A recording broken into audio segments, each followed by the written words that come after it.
Hi everyone, welcome to the part 2 of my analysis of the eagerly awaited semi-final between Argentina and Croatia.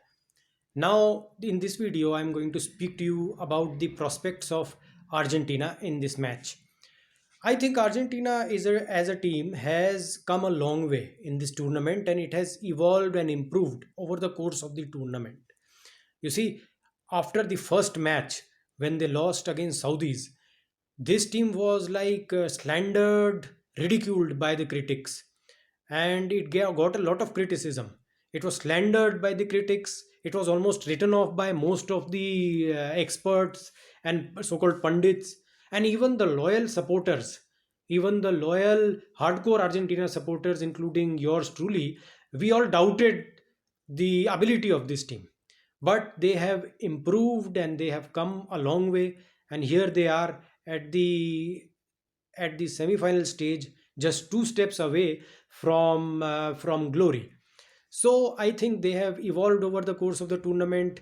If you see, in on November 27th, I had made a video where I had flagged some of the concerns, some of the problems that the Argentina team has.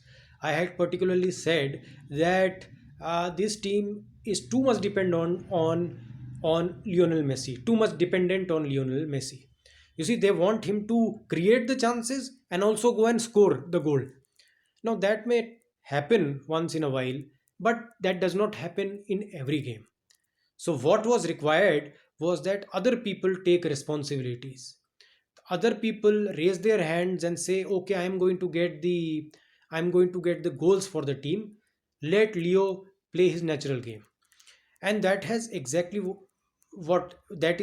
what has happened.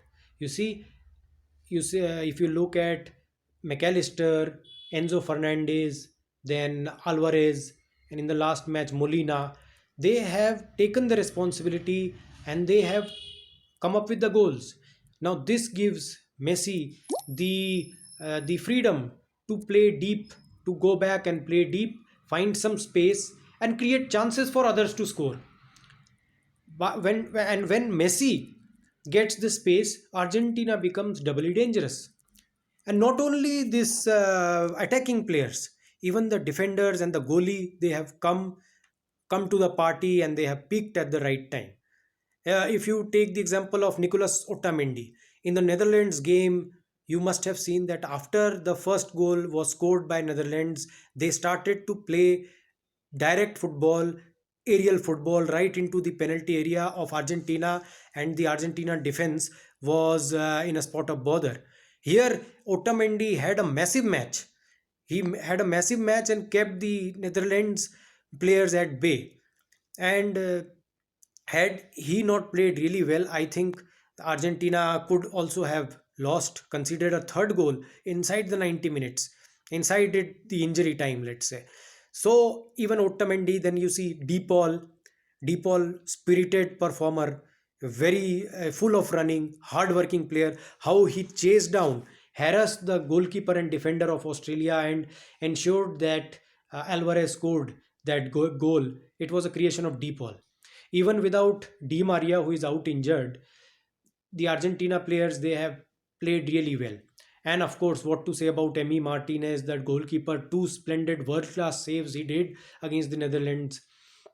So I would say that looking back now, the Saudi game was in fact a blessing in disguise for Argentina, because after that game, the amount of ridicule and the criticism that the Argentina team got, that instilled, in my view, a siege mentality among the team. It instilled a siege mentality in the team, due to which they were forced to raise the game and other people started contributing. And if we see the Netherlands game again, going back to the quarterfinal Netherlands game, the Netherlands players, the Dutch players, they were like physically, verbally abusive. They were practicing a lot of gamesmanship, and Argentines were very right in giving it back to those rascals in very aggressive fashion. And they, as a squad, as a team, they really went after the Dutch, because the Dutch were behaving in a horrendous manner, and nobody really has any sympathy for the Dutch. as they were eliminated because they just behaved in a horrible manner. And this game against Holland, that too, the way they fought the Argentinians in the end. This again instills their competitive juices, arouses in them a fighting spirit which would help their performance. I think Argentina has the momentum and they are fighting. Their fighting spirit has been aroused. Therefore, I think that they could be very attacking in the semi-finals. Secondly, I would say they also exhibited a very good tournament. They were very good temperament in the quarterfinals too. Because if you look after the first goal, Holland scored. They were running away with the match. They had the momentum for themselves, and the Argentina finished the 90 minutes plus injury time on the back foot. But after the lemon break, when Argentina came into the extra time, they were cool and calm, and they wrested back the momentum from the Dutch. They again slowed things down and played on the ground their tiki taka football, which comes natural to them and which suits them.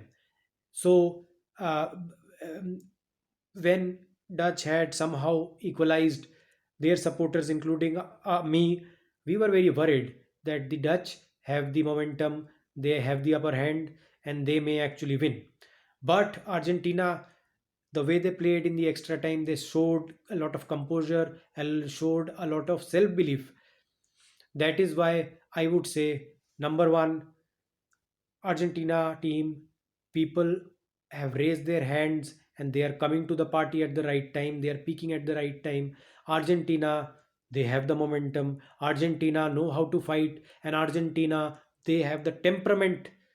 They are temperamentally fit to go all the way and lift the World Cup on the 18th.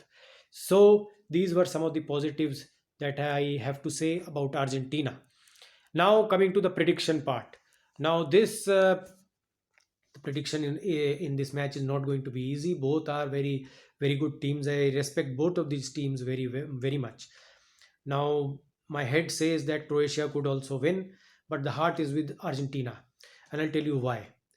Argentina has played some of the most entertaining, creative football, good to watch football throughout this tournament. That is why I am supporting Argentina.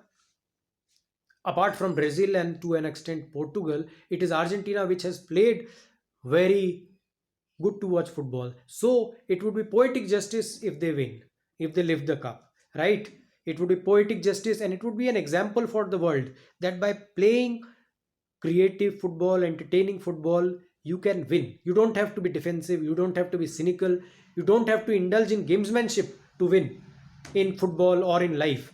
So that is the reason why I'm supporting Argentina. And the second reason, of course, is Lionel Messi, one of the greatest of all times. And we don't want him to retire without being a world champion at least once. About Croatia, great team, a lot of respect for them.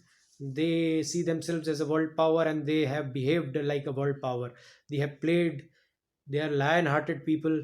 And I would say this again, I have said this in the past, that Luka Modric, who I think has been the best creative midfielder in the world for the last 10 years, once Pirlo and Xavi left the scene. If he peaks, he's a big match player, as a lot of legends are, as the legends usually are. If he raises his game in the semi final, it could be trouble for Argentina. It could be trouble for Argentina. But okay, let the best team win.